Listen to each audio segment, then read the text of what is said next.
Hey guys, Deathbyphiw, welcome back to my channel.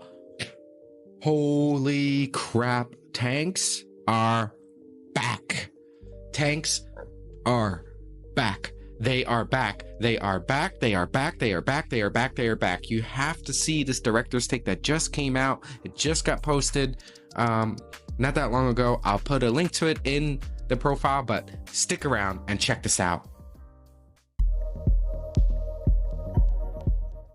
So here it is, a director's take, May 2nd, 2024, just posted.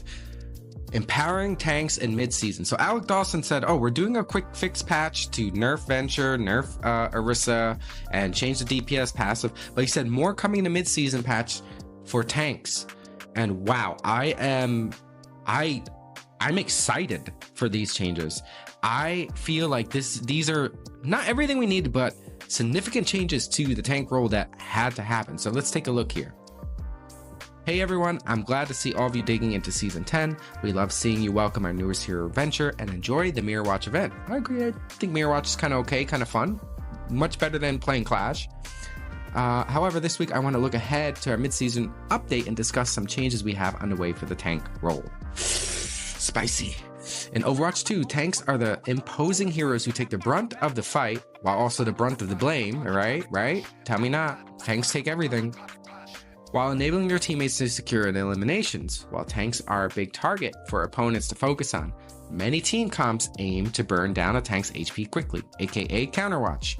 People counter. You go Diva and you're winning, the enemy tank comes out as Zarya, then probably running a Sim or a Mei, something like that, and they just full on hard counter you. And it just ruins the experience. Or they get moved around a lot from displacement abilities. Hinder, stun, boops, shield bashes, yeah, things that shouldn't be in the game. We've received feedback that tanks can either feel like they get taken down too quickly in a fight, or that they're impossible to take down. True, I agree. So our mid-season update is going to help balance how many hits tanks can take to stay in the fight better. First, we're specifically buffing the tank passive to have a 25% damage reduction from headshots. That is massive. That is absolutely massive for certain tanks. Like, that's crazy. A 25% damage reduction from headshots. Wow. Which should help cut down on being burst down in a fight. We're also increasing the knockback resistance for tanks from 30 to 50%, which should allow them to hold the front line a lot more and not feel subjected to displacement abilities. So you get, you're playing ball, you're rolling around, and you get knocked back, it's significantly less. So any sort of knockback is going to affect the tank less now. It's going to be 50% instead of 30%. So that's pretty significant buff to tanks right off the bat. Headshot damage is down and knockback resistance is up. That's crazy. This is really helping out tanks deal with taking too much damage and also getting booped around all over the fight and feeling like you don't even know what the heck is going on. We're also making some global gameplay changes that impact tanks. One is that we're reverting the armor damage reduction back to reducing 5 damage per projectile with up to a 50% maximum. Whoa. So tanks with armor are definitely going to be impacted here. Other heroes with armor will get impacted. I'm thinking someone like maybe like Bastion or even Zenyatta. Like these things are going to be better in the backline. If you're playing Zen, like a Reaper Tracer, like they mentioned here, will have to do more, work more to take down heroes like Reinhardt.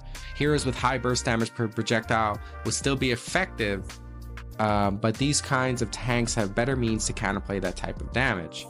So if you're playing Zen might be bumped up a little bit in the tier list, but they're really trying to do something to help out Ryan here so he becomes somewhat viable. I don't know if it's everything that he needs, but this is going to impact those kind of heroes that have armor. It's going to be quite significant changes for them. I think these are huge changes, especially from the tank's perspective. These are massive changes for tanks. Next, we made a light change to our overall HP recovery passive that will enable mobile tanks to get back to the front lines faster. The health regeneration passive for all heroes will no longer recover 20 HP per second out of combat, but instead recover 10 health plus 5% of their maximum HP per second. This means like a hero like Reinhardt will recover their health at 45 health per second in a role queue match. So 5% of their HP per second. So the bigger your HP pool is, the more health you will get back, because 5% of that is obviously more than 20 HP. So in this case with Reinhardt, he's getting 10 HP and 5% of his HP is 35 health. So if you're playing Ball has a big health pool. This helps those type of heroes that are supposed to roll out and roll back in. It's really aiming to help these tanks out with these big HP pools. And I feel like you win a fight and you're crit on the point and somebody quickly comes back. You know, if you're Ryan holding up that shield, you know, for honor and glory, and you're holding it and you don't take damage for a while, you start getting 45 HP per second, which is really significant. That's like almost equivalent to a Mercy holding heals on you so long as you're not taking damage. That's pretty crazy. Obviously it's not as strong as that, but still, that's significant. I'm curious to see how these things play out when they get introduced on May 14th. Altogether, these changes should have an impact on some of the pain points our tank players are experiencing, as well as the balance of the game. I have a feeling we'll see a lot of movement in the meta over the remainder of Season 10. Yes, nerf the horse, right? The biggest thing in the world. Everybody hates playing Orisa or playing against Orisa. Nerfed her to the ground. I'm so for it. And now making other heroes better. Hopefully Ryan is significantly positively impacted with this change. In some more individual changes, a Junker Queen is getting a buff commanding shout, which will be activated even if you are channeling other abilities like Carnage or Rampage, and its cooldown is getting reduced to 12 seconds. This change should allow her to be more engaged in intense fights where you need to charge in more quickly. That's a pretty good buff to Junker Queen, like pretty big buff to her. Not significant, but pretty big. With Wrecking Ball I think is getting a lot of impact from this patch. Yeah, they did their little quote-unquote rework, but it wasn't enough with all the, you know, stuns, the hinders, the knockbacks, the hacks. You know, he's got armor and he's got a huge HP pool, and his whole game plan is roll in, roll out, roll in, roll out, impact the backline, try to get a pick, and then roll out, and just keep disrupting the game and, you know, distracting the enemy team and pulling different people into fights when they shouldn't be, so your team can get better engagements on the enemy team. So this is going to really impact him. With Wrecking Ball, we're seeing some creative play with the changes to his grappling claw. However, this ability to contribute to the fight is getting a small buff. The impact damage from a full charge swing using grappling claw is getting increased from 50 to 60. That's pretty significant. Pile Driver is increasing the enemy movement lockout from 0.5 to 0.75 seconds, and finally Minefield will be a little bit more threatening with explosion damage increased from 130 to 165 and knockback increased from 5 to 10 meters.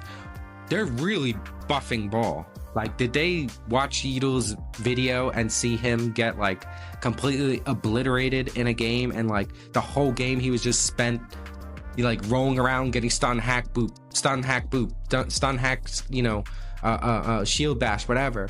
And he just was rolling around, low HP, coming back, getting healed, hanging around. Like, it was crazy. Go watch it if you haven't. This is pretty significant changes to Ball to make him significantly better. Additional changes coming this mid-season include some light buffs for Junkrat, Echo, and Hanzo. I don't think Echo needs a buff, but Junkrat definitely does. And, you know, I'm not a big fan of Hanzo, so I'm curious to see what buffs he gets. But his big benefit was the ability to one-shot with a headshot, and he doesn't have that anymore, so that kind of makes him bad. But we will reveal those when you can jump and take these changes for a test drive when the mid-season patch arrives on May 14th. That's all for this week. Everyone, thanks for reading, and let's make a great game. So holy crap, these changes are nuts. I think they're really understanding that tanks are going through so much pain. They take the brunt of the force. They do everything for the team and still can be blamed for everything. This is great. I mean, this is all what I've been talking about. We need to balance the game better and make it more fun for tanks to play the game. And this is the exact direction that we need to go, to decrease queue times, keep queue times down, and keep the game exciting and fun and interesting. And make tanks great again, right? Make them great again. Especially Reinhardt. I miss a good Ryan. I really do. And if this really does make Ryan viable, I love on supporting a Ryan. I also love playing Ryan on tank. So, you know, for honor and glory, let's do this. And as always, if you want to, like this video, share this with a friend, comment in the comment section below. Let me know your thoughts. Do you think these changes are massive? Are tanks back? And most of all, subscribe to my YouTube channel because it motivates me to continue to make videos like this. So, as always, happy gaming.